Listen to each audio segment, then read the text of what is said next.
Dette er billedet Bad Luck Blackie, lavet af Ivan Andersen i 2008. Det er 195 x 235 cm stort og er malet med olie og akryl på lærred. Så går vi over til formanalysen, og som vi kan se på billedet, så er det meget åbent, da det ikke har nogen af grundformerne. Det er dynamisk, og det er meget asymmetrisk, og der er ikke noget perspektiv i billedet. Det har ikke nogen forsvindingspunkter. Det er et ekspressionistisk maleri, og det er en blanding af illusionsrum og billedrum. Huset, det skaber illusionsrummet, og de tegnefilmsagtige elementer skaber billedrum med konturstreger. Og nu til betydningsanalysen.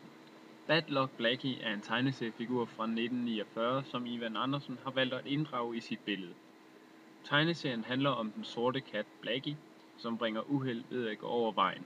På billedet er katten malet ude foran det vandskabte hus, så huset bliver ramt af uheld. Billedet gør opmærksom på sig selv med sine stærke farver og store lærred. Tæt på springer detaljerne i øjnene med en masse ting, som man genkender fra sin egen dagligdag. En forstadsvilla, et fortov, en trappe og en indgang. Men disse ting fremgøres af den tilsyneladende tilfældige tegnefilms elementer. Samtidig med at de fremmedgøres, får Ivan Andersen dem også til at se dårlige ud. Han bryder dagligdags idyllen. Det helt almindelige hus bliver der altså indsat nogle elementer i.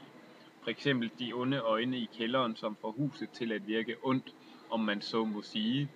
Alt dette sker, fordi katten går over vejen.